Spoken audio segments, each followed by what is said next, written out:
All right, so here's a quick breakdown of my MAE334 final project. The purpose of this project is to create a scale model of a car, the car subsystems. So like you have your engine, you have your headlights, your windows, and things of that nature. So the overall scope is that I want to create a remote starter and ECU module for my car. So this is kind of the beginning steps, is to create a prototype design. So the basis of this project is that we're taking user input from the serial monitor, and we're indexing that data and looking for certain key phrases or combinations of words. And once those phrases are recognized, it triggers certain subsystems to activate or deactivate based on what the user input is. The code does check other inputs as well, and other statuses of certain systems. So it kind of updates itself as it goes along to provide user feedback and make sure that there's not any conflicts among any of the functions that are being called.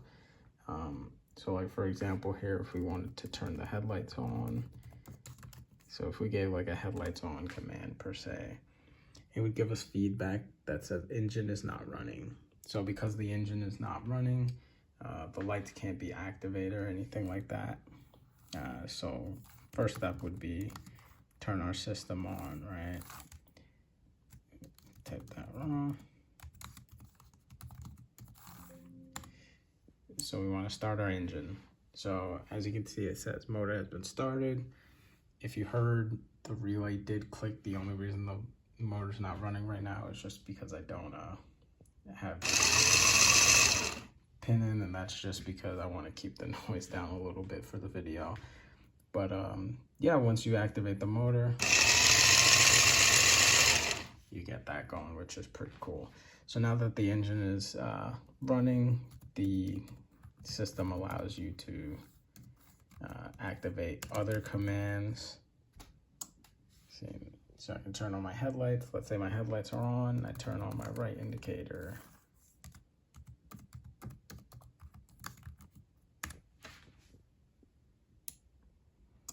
All right, so now my right indicator is blinking while this light is still being held solid. Because like I said from before, the headlight command was activated, so it still recognized that as being a true value.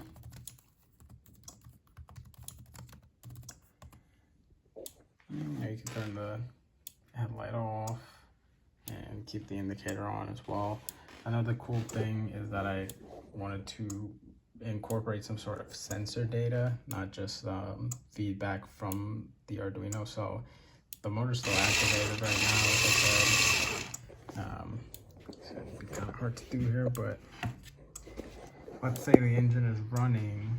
Whenever the engine is running, this thermistor here is active, and what it's doing is it's keeping temperature readings.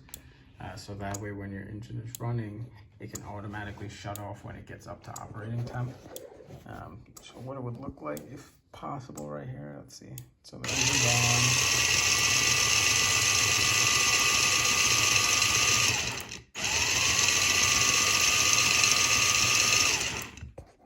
It's just kind of hard to do with one hand here, but if I hold the thermistor, if we come over here, we'll see that we got feedback that the engine shut down due to overheating protection.